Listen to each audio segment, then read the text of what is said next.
Welcome to the American Made and Paid Show, the home of free speech and independent thought. The big story is freedom of speech is really in trouble. The far left knows that at any time they can call for a sponsor boycott of anyone they despise. It is right here, right now, where you'll get your weekly dose of unfiltered truth. It's non-negotiable.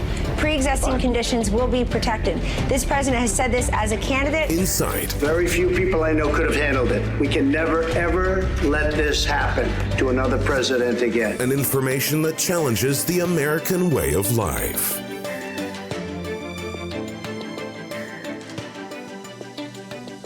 Welcome, everybody, to the American Made and Paid Show. Zach here, back with Professor Dreg. Thank you guys all for joining us. As usual, you know, we like to dive into a lot of different stuff here, and lots been going on, you know. I mean, we could sit here and talk about Stacey Abrams. Hopefully she'll never run for president because that would be weird. But a lot of the presidential candidates have been sort of targeting conservative media, you know, labeling them terrorist organizations. And speaking of domestic terrorist organizations, one of the big ones that I have personally had run-ins with is Antifa, right? The so-called anti-fascists. Yeah, a little bit, but not on the insane level, not Andy No level. And, you know, this is typical of conservatives a lot of times in this country, especially since I used to live in the San Francisco Bay. Anything that's a little bit just center-right, right, that's not part of the liberal agenda is automatically going to be deemed racist, Nazi, that all that typical stuff that you see floating around social media. But the funny thing is, Antifa is what it really means is the anti-fascists, right? And this is something that we've seen time and time again throughout. And, you know, they were responsible for the attacks on Andy No. Actually, even for the Charlottesville protests where someone got killed, it was because Antifa were the ones that were starting a lot of the violence. But here's the thing. Why am I bringing this up today in context to a lot of the things that we talk about? Because here's the funny thing is, no amount of violence, right, that goes against the political right is actually going to satisfy the left. Why? Because progressivism is a violent culture, and it's justified solely in their sides. That's why I always used to wonder, right? Well, if they really are about diversity and all that kind of stuff and making sure that you all have different ideas, why would a lot of these presidential candidates on the left and political pundits that are progressives not condemn the violence? And they always insist that white supremacists cause all the violence and nationalism, which some of them do. But if you're just slightly out of their agenda, they accuse you of the same thing. And Antifa, which we can see from their actions, is a domestic terrorist organization. Yet people like Ilhan Omar and a lot of these folks would never say anything about it. They would never condemn it. And my real quick 2 cents is because, well, a lot of the belief systems is rooted in violence. So why would they care? Even if they don't know it. That's just my thoughts. I mean, What are your thoughts on it? No, you know, just in general, I just know that the left is just violent. And they use terms like Antifa to trick people. Yeah. And you had to remember this. Do you remember BAM? BAM? Yeah. By any means necessary. By that chick who's that crazy middle school grade teacher. She's actually Asian. I forgot what type of Asian, but anyway, but even those guys go by the definition of, or not the title of the Coalition to Defend Affirmative Action. Right. And immigrant rights and fight for equality by any means necessary. but that's Felicia I forgot her name. Felicia Lockhart or something like that. I don't know what her name is, but she is the middle school teacher that advocates for physical violence. Like right. They literally say, you know, to I don't want to say she says kill people, but man, what's her name? She's Yvette Faleca. Okay. Anyway, so she's a legitimate school teacher somewhere in Oakland. And of course she's in Oakland. no, but she's the one that was that advocated, but she would tell people to be, like she's the leader of BAM, by any means necessary. And she would, tell her thug goons, a bunch of white boys who have an Asian fetish. That's my guess. And because they're simps and they don't know how to pick up on women, they do this, oh yeah, macho, and dress up in black and beat up, just random people like Mr. No, I guess his name is that person. Yeah, Andy No, yeah. But seriously, that's just how I see it. I see these dudes, just whether it's Antifa, whether it's BAM, it's just a way to pick up on broads. That's just, it literally serves no purpose. It doesn't. I mean, what has Antifa done politically? Because Yvette, you got to watch her. Just, I'm surprised you didn't know who she is. BAM, by any means necessary. Yvette, what's her name? Falarka. Falarka, yeah.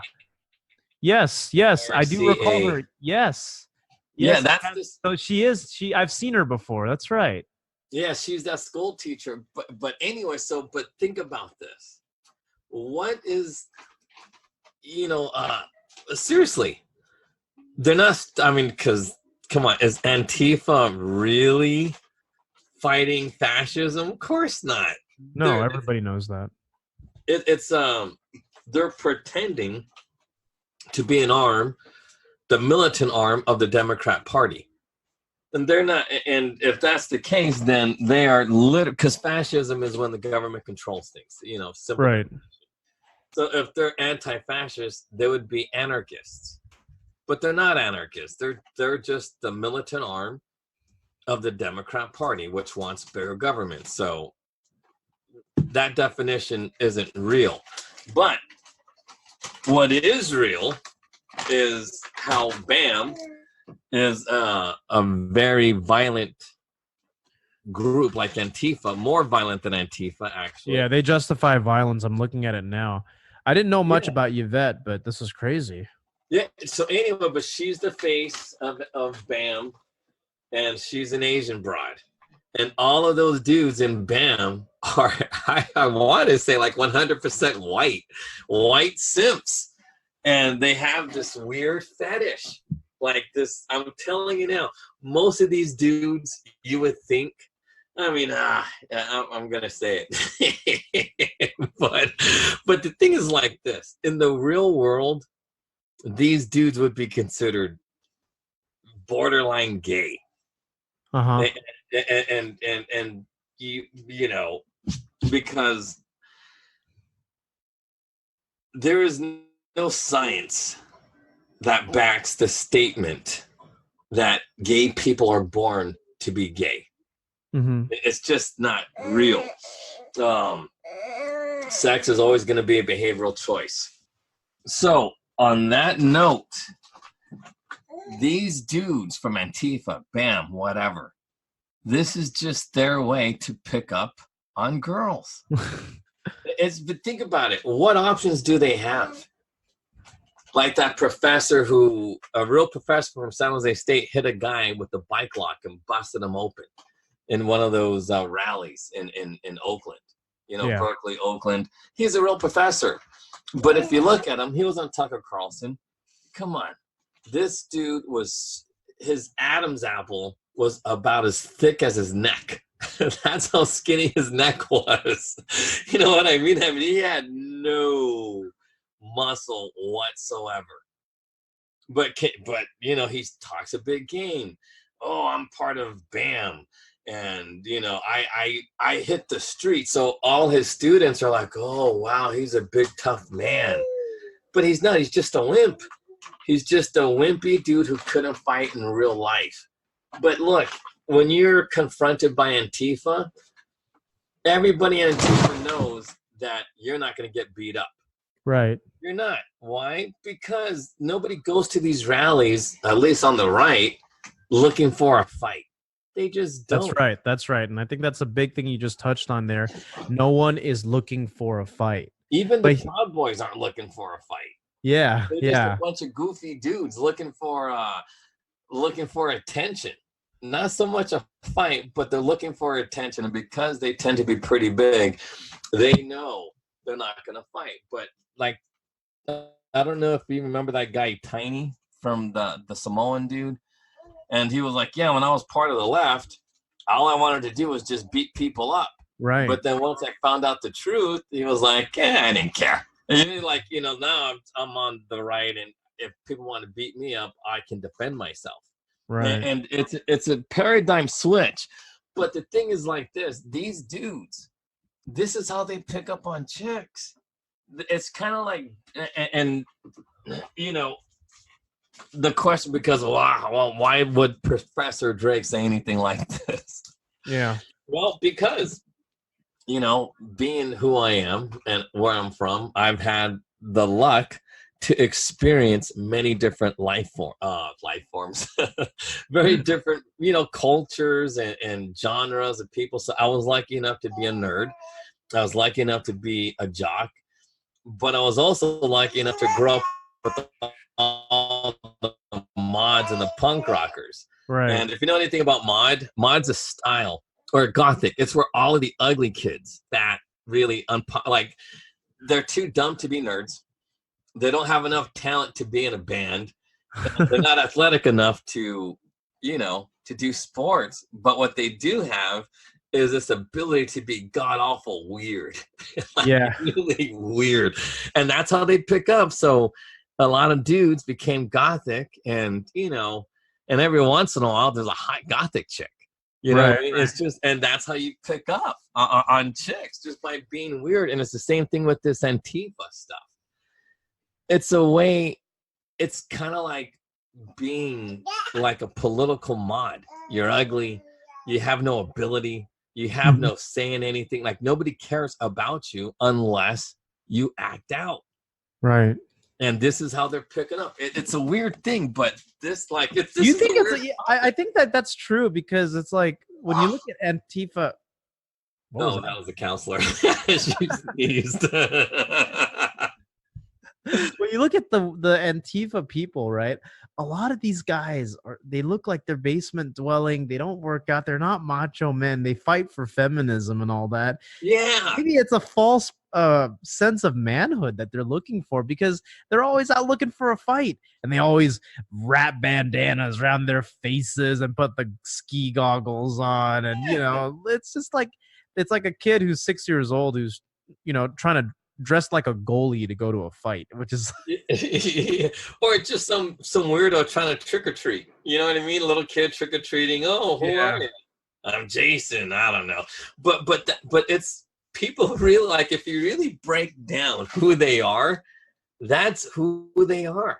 If there was no women in Antifa, or no Yvette Falarca, yeah, there would be no BAM. There would be no any of that stuff. But it's these feminists that make these men who are just a bunch of cowards. And that's the funny thing, because they, the feminists claim they don't need men, but yet they I don't want to say grew in a laboratory, but yeah, this is kind of like a weird laboratory experiment. This is what happens when feminism goes wrong. You get a bunch of cowardly men who attack with deadly weapons. For what? So a woman can wear a vagina hat? It's just a weird thing. But that's kind of what's happening with Antifa. So, what is Antifa? That's Antifa. Antifa is just a bunch of dudes trying to pick up on women. And the thing is, I guess we're all kind of like this, it's, Christians, they pick up on women a certain way, which is probably the right way. It's not a problem, but it is. And Christians tend to get a certain type of person. Mm-hmm. It's funny. if you want to compare, you know, conservative men to like liberal men, you know, men who fight in the UFC versus men who fight in Antifa. You know, but you can make those comparisons. And when you start making those comparisons, the natural comparison starts to become, what type of women are these women who are Very butch. No, and you know, and you hate to say things like this, but it's true. They tend to be very unattractive. And that's that's the observation that people point out, and people think it's ad hominem and low blows, but that's what it does to you. Like when women try to be men and men try to be women, it's just it's backwards. No, yeah. But it creates this ugliness that people, and this is that people don't seem to really understand. And I tend to believe now that there has to be some sort of supernatural phenomenon that does this. I don't know if you ever seen that movie, The Breakfast Club. No. It came out in the 80s, right? It was Molly Ringwald and Judd Nelson and what's that kid? He was famous, Anthony Michael Hall, I believe. What's her name? Something Addie. Anyway, so one of the girls, and Molly Ringwald is not an attractive person. She's just not. But she is the attractive lady in this movie, The Breakfast Club. Anyway, but one of the girls is gothic or mod. Right. She's like really. So when she opens up and be's a little normal, they wash her up, clean her up, get her her hair out of her face, and all of a sudden she's actually prettier than Molly Ringwald, you know, the homecoming queen. But my thing is like this: the gothic culture, you know, a lot of those things, you know, it's they call it like a death culture, you know, because it's gothic and they like vampires and like demonic things, and they're all washed out and black. But they tend to be ugly. It's just how it goes. Like if you're gothic, you know, you're going to be ugly. But when they start doing things that are normal, you know, just like a normal type of, you know, just like if they get into hip hop or EDM. What you mentioned is on point, because people on the internet always make funny comparisons where it's like they show pictures of women before and after feminism. And the thing is, those pictures are funny, but go on. What I'm saying is that's just how it works. Like feminism actually makes women ugly. Like I've never met like there's some feminists that are like, they claim to be feminists on the outside and they're like attractive women, but then there are the feminists, right? Where it's like, if you look at the before and you look at the after, and it's like, what are you doing? Why did you shave your head? Why do you have studs everywhere? You looked fine before. And it's always really sad, because that's what it does. It fills your thoughts with violent, angry thoughts. You hate men. You hate conservatives. You hate a lot of things. You want to murder babies, like, and it shows. But that's, you know, the point is that I was trying to make, because your point was very funny, because it's true. But, you know, like, because these things actually cross my mind, because these guys celebrate death culture, right? You know, these women, because the thing is like this: are the guys uglier? The guys look like guys. Guys aren't pretty. It's just, you know, you see some dudes are handsome. You know what I mean? But very few guys are handsome. You know, most like, because you're a good looking dude. You know what I mean? Like, you're handsome. But there's very few, because, you know, when I showed your picture to some, you know, chicks. Why did she react? I heard the counselor react like. But everybody goes like, "Dang, he's a good-looking dude." I'm like, I know, it's just crazy, huh? He is good-looking. Yeah, I know. Get out of here. The counselor. I don't know if you heard the counselor say that, but yeah, that showed up. Well, that's going in there. Yeah. No, but the point is, it's very few guys are good-looking. See, I'm not a good-looking man. My face has been punched in too many times. That's how I look Like, I'm good looking because most guys are ugly. You know what I mean? But that's just It's how all relative. It's yeah. all so I gotta segue here because this leads me to a funny story. Like I was talking to a guy and he was like, "Hey man, where can I go find hot girls?" In Did you hear what the counselor said? no, She goes, "You're good looking by default." I'm good looking by default. But anyway, go on. no. But what I was saying was, he was saying things like we were talking about women, right, in more progressive and conservative cities, and it has an impact on their attractiveness. I like how we just kind of segue into this. So he was saying like, "Hey man, I'm thinking of planning a trip to Portland or San Francisco." And it's like, what are they like? And then I think somebody was like, well, they're all kind of liberal and progressive and they're really ugly. And he's like, are any of them at least an 8 or above? And he's like, there's no such thing. You will not find a Portland 8 the same way you won't find a San Francisco 8. Now, let me think here.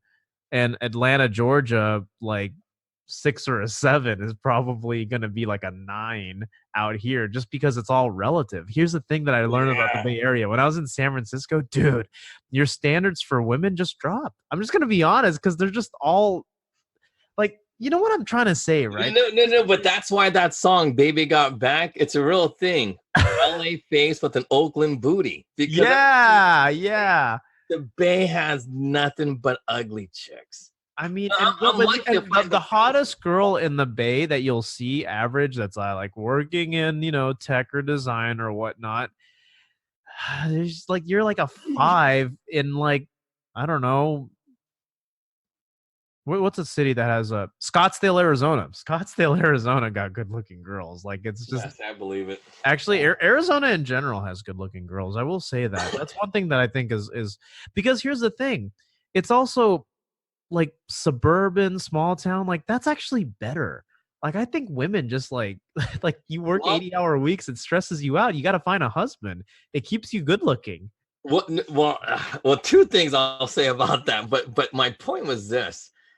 I honestly start to believe that because the whole Gothic thing is like a death cult, that those demons that actually hover around them all the time literally physically change them to ugly people. Yeah. Once they get out of it, for some reason, they turn good looking again. It's amazing, but it goes the same way like the before and after. It does. Once you leave it, I don't know, your skin starts to soften and all this other stuff and whatnot. I mean, all you got to do is look at a picture of George Soros. It's not the wealth, it's the evil that makes him look like that. Like, look up a picture of George Soros. He looks like death. Yeah, he looks like the Emperor from Star Wars. Yeah, that is funny. I'm serious, and I really think it's because of the evil that he's done. Well, I mean, God, I don't know. It's just all like the evidence isn't scientific, but man, it's not scientific, but these are good theories. No, but the thing is, it's like these are the kind of things I want to study now. It's like no, because I'm telling you now, it's just like you hear a lot of news today about all of these weird life, like Israel dropped off a bunch of these what they call them water bears, like one of the Israeli spaceships crashed on the moon, releasing all of these super super super teeny tiny life forms that actually can people say they're indestructible because when it's too hot, too cold, or whatever, they get into like a form of stasis where they don't, like, their metabolism shuts off totally. They don't age, but they can't reproduce. They can't do any of that stuff. So because they're on the moon and there's no way for them to move around, they're not going to be able to reproduce. But the point is, knowing what we know about proteins and things like that, like these little mites and things, it is very humanly possible that an outside force like a demon can physically change you. Because the thing is, these water bearers, that's why they call them water bears. When there's no water, that's what happens. But once a drop of water hits them, boom, they go back to life. And even after like 80, 90 years, they can just go back to life after living in the worst of worst conditions. And that actually would explain a portal for demons. But I mean, that's just an initial theory I'm working on, because it's not a coincidence that these broads are super ugly. You know, because it doesn't make any sense, because men are ugly. You know, and this is like a weird, this is not my original idea. This actually comes from a comic book. So there's a comic book called Lucifer on DC comic, on Vertigo and all this other stuff. And basically the whole premise is, you know, what would happen if Lucifer left hell and he was just living on Earth and He is living on Earth. He's not in hell. Yeah, well, I don't know. I don't know anything about, you know, like these things. But that's the premise of Lucifer. So what would happen? So anyway, in the comic book,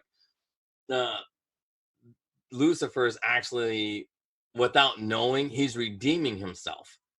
You know, like he's understanding love, and he's understanding how to forgive and live like a Christian life. It's a weird concept. But anyway, so in the comic book, Eve comes back. And her biggest complaint was like, hey, look, I'm the only female that was made to be, like, I was made for Adam.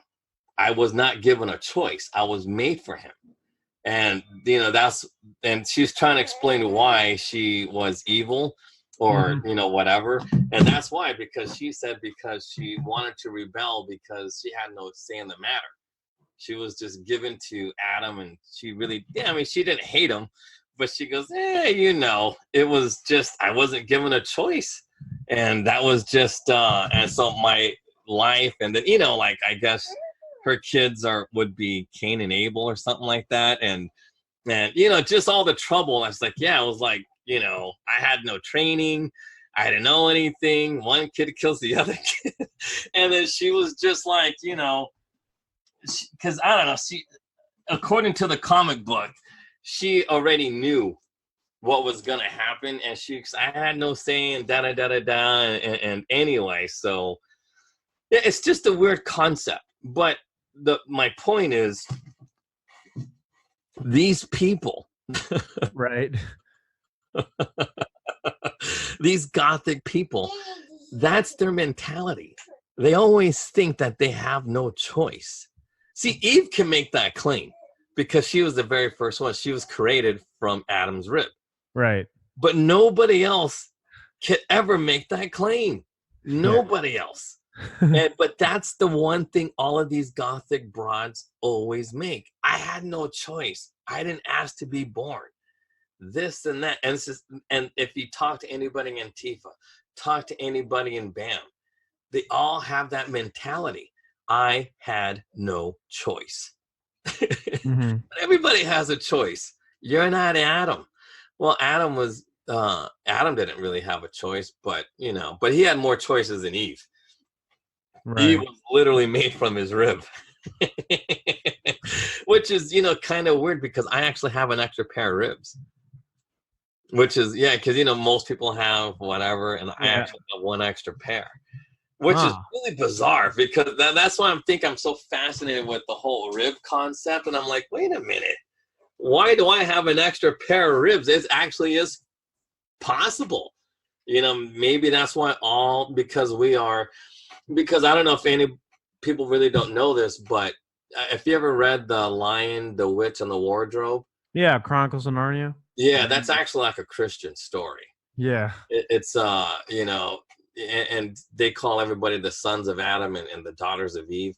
But technically speaking, because everybody has the same amount of ribs, we are all technically the sons and daughters of Eve.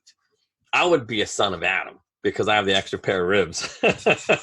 You know what I mean? I have that extra pair of ribs where I could just, you know, if God wanted to, just take out my rib and make another human if they really wanted to. Yeah. So, but that's the thing. It's like, I don't know why my body is the way it is, but it actually proves that, hey, look, I have an extra pair of ribs, so it makes sense that Adam had the extra pair of ribs too. God just took it out, made Eve out of that rib, and boom, there you go. Is it possible? Well, technically, yeah. You can make a lot of things out of a bone. If you can make organs on whatever it is that we make organs with, I mean, you hate to think that they're doing it with monkey and DNA with the baby DNA, but yet we can make anything out of anything. So is it possible? Heck yeah, it's very probable. It's more likely you could build a real human from a rib than you can any of, because come on, we're using gibbons to make pancreases, right? Livers. Are you kidding me? If we can do that, make a, a compatible liver, because I'm not going to call it a human liver, but a compatible liver, you don't think you can make human tissue out of human tissue? Of course you can. We have the science to do it. Just the Bible was, way like thousands of years ahead of our time. So on that note, it's interesting how everybody has that mindset that Eve had in Lucifer, the comic book. I had no choice. I didn't ask for this and I didn't ask for that. I was literally created to serve Adam.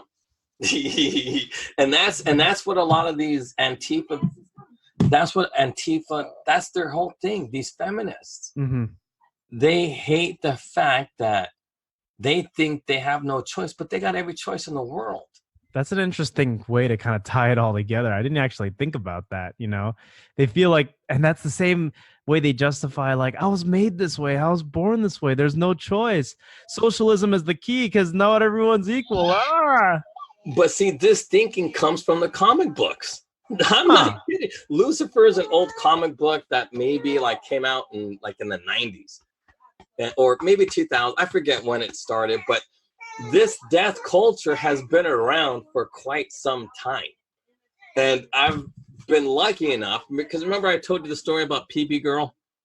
I don't know if I talked about Pee-Pee Girl on this podcast, but I mentioned Pee-Pee Girl before. We're about the same age, and she was like, all the dudes were having their way with her in the neighborhood. And when I spoke to her, we had a pretty good conversation, and I was just asking her tons of questions, you know what I mean? And then she told me she was a Satanist and all kinds of crazy stuff, believed in black magic. And but I mean, think about it. She's 14 and having sex with full-on adults in their 20s and 30s. You know what I mean? And that's carnal. Whoa. Well, she's 14. You know what I mean? And so I don't know when she started, but my guess would have been 12. And they called her Pee-Pee Girl because obviously she peed in her pants, like in public. So she was really abused and really messed up in the head. I mean, I only met her that one time, but all of my friends knew who she was because they kept going back and forth to her. And anyway, it was crazy. So talking to her and all the other Gothic people, dude, they all believed in that stuff. And it just makes, and this is before Lucifer even came out, but once Lucifer, the comic book came out, I'm telling you, that whole thing with feminism and I had no choice became a real thing. Why? Because it was made popular. That type of thought was made popular, maybe unintentional, but every single person says that. I didn't have a choice. It's a patriarchal system. Blah, blah, blah. You know what I mean? And I was thinking, what? You guys are making no sense. Everybody has a choice. It's this, in theory. When you say that, what it does is it absolves you of any responsibility. That's really what it is. It's just an excuse. Because think about it, right? Women will complain about a lot of different stuff. And then even if they're caught doing something badly, they never accept fault. Like, I'm just going to be honest with you. I don't find a lot of women, especially when it comes to relationships and dynamics with men, that will accept full responsibility for their actions. It just doesn't happen. It's always, well, I had no choice, or, well, it's because of, no. It's because you screwed up. Even if you, so I used to work in HR, and we caught this girl like red-handed for like, she eventually got fired for like manipulating her schedule or whatnot, and she was caught red-handed doing it, and she still made excuses. Like, a lot of women will not accept responsibility even when you show them like, hey, no, you could do this, you could do this differently. Well, this is the cool thing about well, I'll make this, I'm not going to say it outright. I'm going to just give examples. When you listen to Woody Allen speak, or Louis C.K., or any comedian, Jerry Seinfeld, they always make excuses. Yeah. Always, all of them. They all have excuses for why this and why that, blah, blah, blah, blah, blah. Right? Same thing with, you know, talk to any Muslim dude. You know what I mean? Talk to a Muslim guy, and they always think the same way. Oh, you know, this, oh, that, the system's unfair, and all this other BS or whatever. But you heard that joke yesterday with Kevin Hart. Yeah. He is like, hey, look, he took responsibility for, you know, he was scared and all this other stuff. But he's like, look, if I'm going to die and da-da-da-da-da, this is, you know what I mean? Like, they take responsibility Right. for their actions.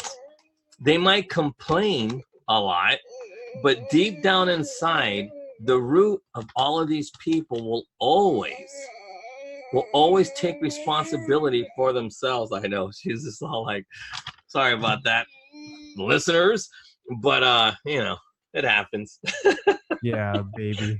But anyway, once we get the studio. But anyway, so the point is this.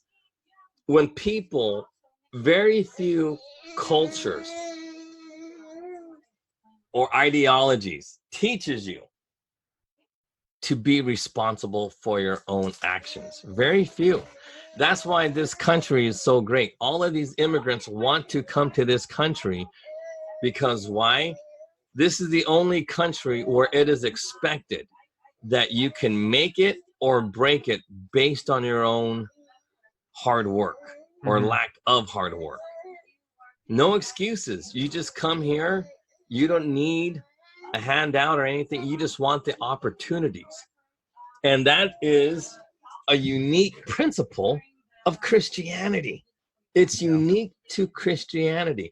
I'm not saying that you can't be a Jewish guy and do that. But as far as philosophies go, it is unique to Christianity that you got to make it on your own, based on your own hard work, based on, like, you got to have a belief. If you believe, it's going to happen. But mostly you got to believe in yourself, because if you don't believe in yourself, it's not going to happen. Right. All other philosophies aren't done that way. And in theory, these feminists are right. It is a patriarchal system, like in the Muslim faith or in the Jewish faith or in Buddhism or whatever. But in Christianity, it is not a patriarchal system. It's not. Every single person has the ability to do whatever they want, as long as they believe. As long as you believe, it doesn't matter. It's going to happen for you. And no one's going to judge you, because why? Everybody has committed sin. And if everybody's committed sin, you can't judge, because we are no better. And that's unique. How is that a patriarchal system? It's not the Jewish faith. It's not the Muslim faith. That's why I think Muslims are Muslims, because they go, okay, you know, there's a lot of parts of Christianity that we need, but we don't want to give up the power. Because in Christianity, women are just as capable as men. Yeah. But, you know, in theory, they're going to fall back to basic standard roles that, you know, men and women do. You know, men are fatherly and women are motherly. It's just how it works.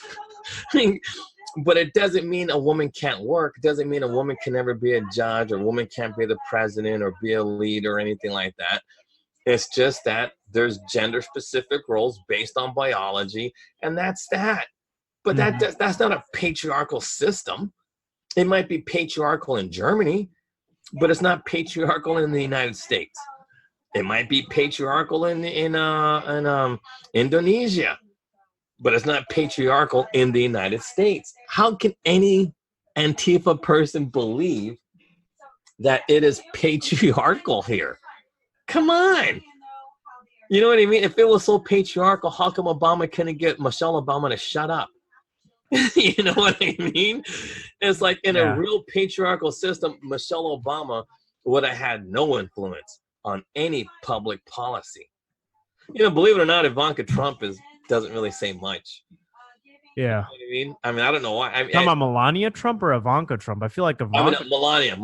Yeah. Ivanka's the daughter who Well, and married she has to a Jew, and they talk a lot. No, and she has a lot to say. And I know she has a lot of influence over these other people. And that's why, because, man, Trump knows family. And those all came from different moms. You know, Trump had like all those kids from different moms. I think 4 different moms, including Melania Trump. So, you know what I mean? But somehow, some way, he kept all his kids together. And, you know, and they're all part of his cabinet, you know. So that's how you build an army. You got to have these kids. Yeah. But I mean, oh, man, when I think about it, I'm thinking, man, that's powerful. It really is. That's a powerful, powerful thing that he did. But my point is this. Feminists are wrong about what patriarchal is. Christianity is not patriarchal. It's not. It's the belief in yourself. As long as you believe in yourself and you love your neighbors, you're always going to be, well, in theory, you should never be a victim, ever.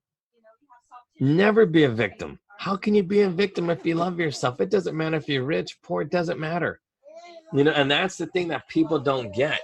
It's the power of knowing this is like, you know, like I'm not surprised, because I don't know much about, you know, Tony Robbins. Yeah. I bet you money he just made it like his philosophies, his courses, I bet you money, without knowing anything about it, I bet you money it mirrors Christianity. But instead of calling it Christianity, he calls it his own little get down. Yeah, there's some things that he does that's a little bit different, but I see where you're coming from with that. No, because everybody does that. Dude, I'm telling you now, Freud, Erickson, Pavlov, all those guys mirror Christianity. But they put a twist on it and call it their own. But, you know, for greed. They do it for money. No. That's how it works. Dude, I know now. I didn't know then, but I know now. That's what all of these, that's the secret to their success. They understand the Bible, but instead of being a minister and limiting their wealth, they do great things, and then boom. You know what I mean? Like, cause how much is Tony Robbins worth? Well, I bet you that boy $500 million. Yeah, I was just saying. Yeah, I am telling you, that's what I thought. I thought, I was like, yeah, I bet you he has hundreds of millions. Oh yeah, I'm telling you now. That's why, because if he was a minister, he wouldn't have that kind of money. He wouldn't. Yeah. But I don't even know if he's Christian or not. But the thing is, I don't want to say it's a scam, but you know, all of these people, that's all it is. All we're doing is rehashing Christianity. And everybody who's against it just doesn't understand it because they've never read the Bible. And if they read the Bible, they didn't read it right. No, seriously, because you got to... accurate, yeah. Yeah, you know, you really have... Well, and plus two, like people really got to compare. It's just like comparing the civil rights after 57 and 64. If you don't sit and watch it side by side, you don't see the differences. But when you see the difference, it's like, whoa, this is crazy. But that's the difference from reading that new international version and the King James. When you read them both side by side, it's like, whoa, why would these guys omit all of these important facts? It's crazy. It's kind of like, that's why I get that Tony Robbins thing, because like the new international version, it's kind of like what Tony Robbins does. Because it's just a bastardized form of Christianity, and these guys don't know. Well, not even Christianity. It's if you're not given accurate text, then how are you going to learn anything? You can't fault somebody who's never seen a King James Bible. You can't. They were never given it to them. So how would they know? So, you know what I mean? And then, you know, and Tony Robbins is he's not a preacher because he wants money, which is fine. He can make all the money in the world, but I don't know anything about him. But if he's not a real dude that gives credit, hey, look, this is just, you know, you guys should go talk to some pastor or priest or whoever, you know, for real spiritual guidance. I'm just trying to, you know, help you become a better you.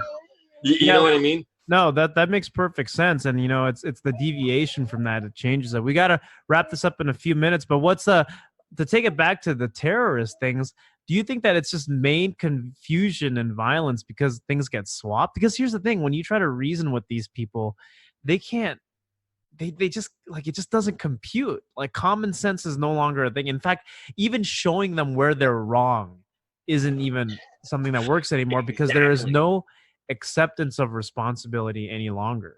And why are they so hateful? Because they got no God in them.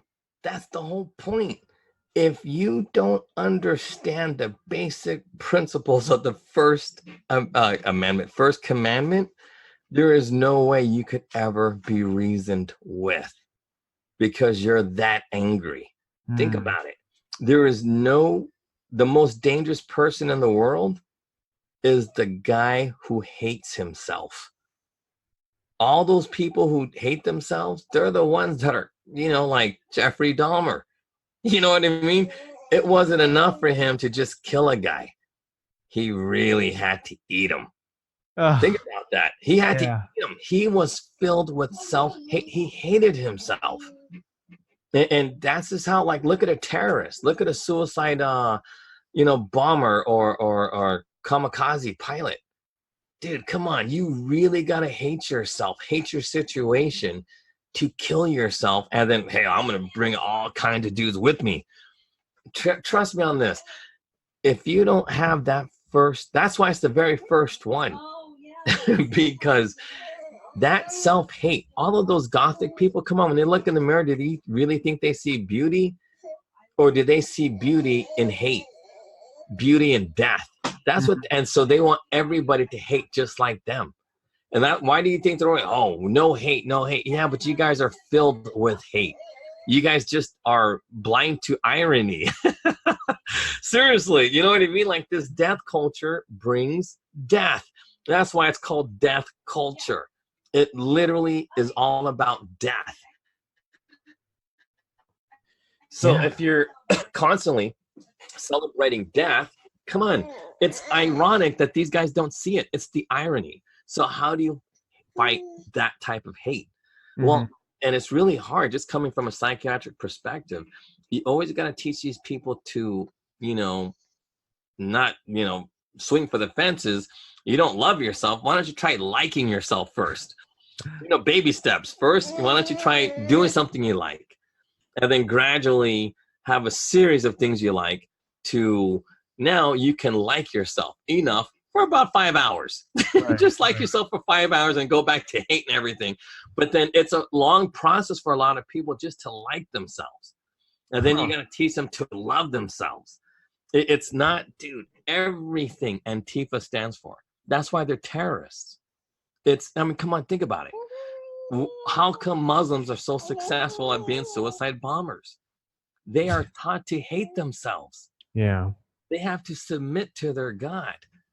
And it breeds hate because, you know, nobody wants to submit to anything. So they're just angry people who don't understand why they got to pick up rocks every time they see a mob picking up rocks.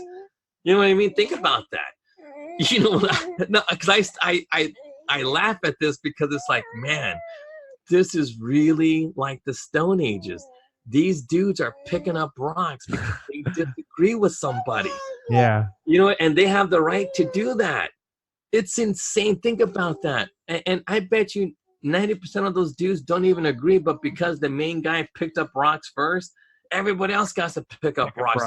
Yeah. Here we go with this picking up rocks things again. And nobody wants to see that. That leads to self-hate. Because if you do things you hate doing, you feel like this disgust and like, oh man, this guilt and shame and whatever. And but think about this. A religion teaches you how to be disgusted with yourself. And the That's only a good way way to put it. Yeah. admit and this and that. And anyway, so it's the same thing with the feminists. Huh. They hate themselves. They hate the world because men are in control, which is not true. No, but that's the one thing, like, you didn't really realize this until, well, I never realized it, but I never knew the type of control that Jesus actually has.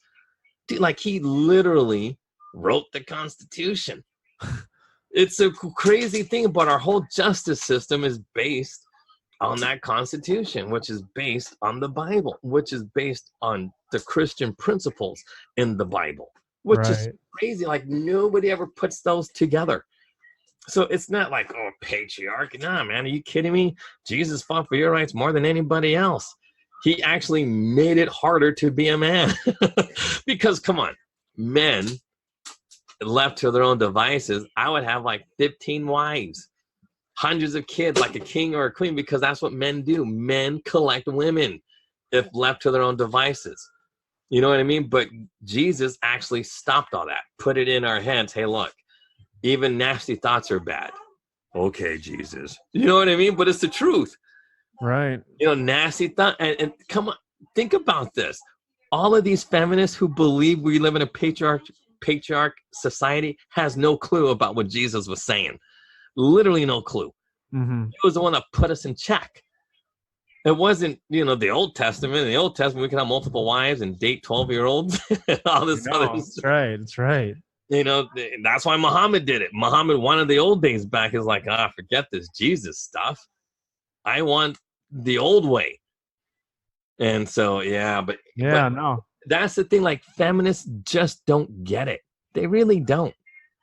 But women who are Christian women, they understand that if it wasn't for Jesus, they would be, I mean, you hate to say things like this, but in the old days in the United States, and I've said this before, domestic violence was the number one killer of all people in this country. Right. And it's an insane amount of number, like 25. That's a lot. 25 per 100,000 people killed were women of domestic violence. That's way more than gun violence of today.